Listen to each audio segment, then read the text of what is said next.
இன்னைக்கு மார்க்கெட்ல பெரிய fall. as mentioned in my previous video, hope rally fade out ஆயிடுச்சு. as a result 2 நாளா கொடுத்த அந்த பாசிட்டிவ் மூவ் இன்னைக்கு ஒரே நாள்ல ஆல்மோஸ்ட் ஃபேட் அவுட் ஆயிடுச்சு. அண்ட் இன்னைக்கு நடந்த இந்த மார்க்கெட் மூவ்ல ஒரு பெரிய ட்விஸ்ட் பின்னாடி நடந்திருக்கு. அண்ட் மோஸ்ட் இம்பார்ட்டன்ட்லி மார்க்கெட்டை அகைன் இந்த வாட்டியுமே மெனப்புலேட் பண்ண ட்ரை பண்ணாங்க. பட் இந்த வாட்டி அது ஒர்க் அவுட் ஆகல.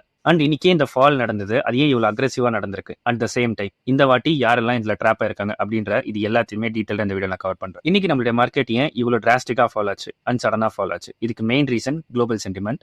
யூஎஸ் மார்க்கெட் நேற்று க்ளோஸ் ஆகும் போதே நெகட்டிவ்ல தான் க்ளோஸ் ஆச்சு. நாஸ்டாக், டவ் ஜோன்ஸ், S&P 500 இது எல்லாமே நெகட்டிவ்ல தான் க்ளோஸ் ஆச்சு. As a result Asian market and Indian மார்க்கெட்லயுமே அது ரிஃப்ளெக்ட் ஆகியிருக்கு. அண்ட் நம்மளுடைய இந்தியன் மார்க்கெட் ஷார்ப்பா ஃபால் ஆகிறதுக்கு main reason crude oil global price increase ஆயிட்டே போகுது அண்ட் நம்மளுடைய ருபி வேல்யூ டிக்ரீஸ் ஆயிட்டே போகுது. ஸோ இது ரெண்டுமே ஃபிக்ஸ் ஆகிற வரைக்கும் நம்மளோட மார்க்கெட் ஃபாலிங்ல தான் இருக்கும். அண்ட் இன்னைக்கு நம்ம மார்க்கெட்ல லீஸ்ட் டேமேஜ் யாருக்கு அப்படின்னு பாத்தீங்கன்னா ஐடி செக்டர் தான். இட்ஸ் பிகாஸ் அவங்களுக்கு டாலர் அட்வான்டேஜ் இருக்கு. இன்னைக்கு குளோபல் மார்க்கெட்ல ஒரு பெரிய மெனப்புலேஷன் நடக்க இருந்தது. பட் அது நடக்காம போயிடுச்சு. அதுதான் இங்க பெரிய ட்விஸ்ட். அது என்ன அப்படின்னா யூஎஸ் மார்க்கெட் நேற்று நெகட்டிவா முடிஞ்சதுக்கான one of the main reason ட்ரம்போடைய statement towards Iran. Get serious soon or else there is no turning back அப்படின்ற அந்த ஸ்டேட்மெண்ட் மார்க்கெட்ல ஒரு மிகப்பெரிய டென்ஷனை கிரியேட் பண்ணுச்சு. இந்த ஸ்டேட்மெண்ட் மார்க்கெட்ல எப்படி டென்ஷனை கிரியேட் பண்ணிருக்கு அப்படின்னு பாத்தீங்கன்னா ஆல்ரெடி யூஎஸ் ஈரான் கான்ஃபிளிக்ட்னால crude oil ரொம்ப லிமிட்டடான சப்ளைல தான் வந்துகிட்டு இருக்கு. பிகாஸ் இந்த யூஎஸ் ஈரான் கான்ஃபிளிக்ட்னால ஸ்ட்ரைட் ஆஃப் ஹார்மோஸ் அப்படின்ற அந்த கடல் வழியில ப்ராப்ளம் கிரியேட் ஆயிடுச்சு. அது உங்களுக்கே தெரியும். ஸோ ட்ரம்ப் சொன்ன அந்த ரீசன்ட் ஸ்டேட்மெண்ட் மார்க்கெட்ல எப்படி பிரைஸ் என்ன இருக்கு அப்படின்னு பாத்தீங்கன்னா இப்போ ட்ரம்ப் அகைன் ஈரானுடைய எனர்ஜி இன்ஃப்ராஸ்ட்ரக்சர் மேல அட்டாக் பண்ணிட்டாரு அப்படின்னு சொன்னா,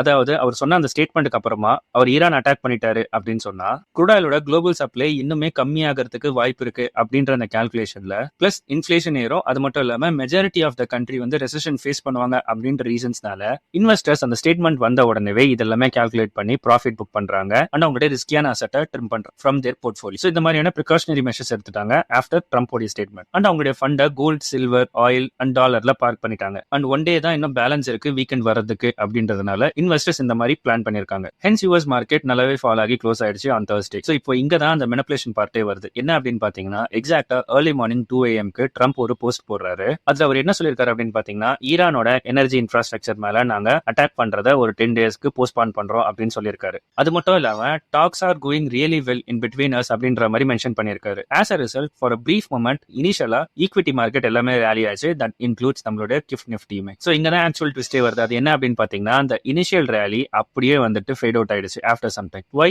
it's because market started to understand ட்ரம்போட பேட்டர்ன். ஃபர்ஸ்ட் பாசிட்டிவா சொல்வாரு அண்ட் ஈரான் சைட்ல இருந்து அதை ரிஜெக்ட் பண்ணுவாங்க. தென் அவரு நெகட்டிவா சொல்வாரு.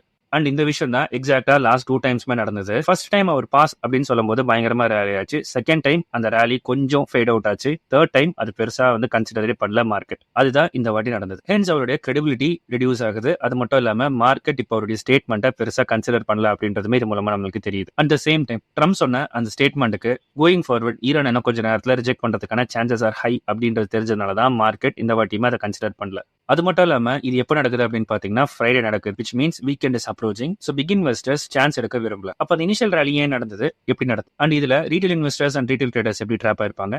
Let's understand. இந்த பெரிய fund house and big investors இவங்க எல்லாருமே பாட்ஸ் அண்ட் ஆல்கரிதம் யூஸ் பண்ணுவாங்க. That tracks main social medias and main news events 24/7. ஆனா அந்த பாட்ஸ் எல்லாமே கீவேர்டை பேஸ் பண்ணி பை செல் கால்ஸை ட்ரிகர் பண்ணிடும் ஆட்டோமேட்டிக்லி. பிகாஸ் இந்த மாதிரி மெயின் ஈவெண்ட்டுக்கு அப்புறமா அவைலபிள் மார்க்கெட்ல பாத்தீங்கன்னா பொசிஷன்ஸ் இமீடியட்டா பில்டப் ஆகும் அண்ட் அது ஹியூஜா பில்டப் ஆகும். That is humanly impossible to implement. So இப்போ மெஜாரிட்டியா retail investors and retail traders என்ன பண்ணிருப்பாங்க? ட்ரம்போடைய இந்த பாசிட்டிவ் ஸ்டேட்மெண்ட் பிளஸ் இந்த மாதிரியான புல்லிஷ் மொமெண்டம் பில்டப் ஆகுது. இது ரெண்டுமே கம்பைன் பண்ணும்போது அசியூம் தட் மார்க்கெட் இன்னொரு புது ரேலிக்கு ஸ்டார்ட் ஆகுது அப்படின்னு சொல்லிட்டு they will also started to buy. So நம்ம மார்க்கெட் ஓபன் ஆகும்போது இந்த ஆர்டர்ஸ் எல்லாமே எக்ஸிக்யூட் ஆகும் which the big investor used as a liquidity and they exited. And இந்த மாதிரியான news and informations all over the internet அவைலபிளா இருக்கு. அதை ஜஸ்ட் நீங்க கம்பைன் பண்ணி இன்வெஸ்ட் ஆர் ட்ரேட் பண்ணீங்க அப்படின்னு சொன்னா இந்த மாதிரியான ப்ராப்ளம்லாம் நீங்க மாட்டுவீங்க. அண்ட் இந்தியாவுக்கு ஓரளவுக்கு crude oil சப்ளை கிடைச்சிருந்தாலுமே நம்ம தொடர்ந்து ஷார்டேஜ்ல இருக்கோம் அப்படின்னு சொல்லிட்டு ஏன் நம்ம சொல்றோம் அப்படின்றத நெக்ஸ்ட் வீடியோல கவர் பண்றேன். Follow for more.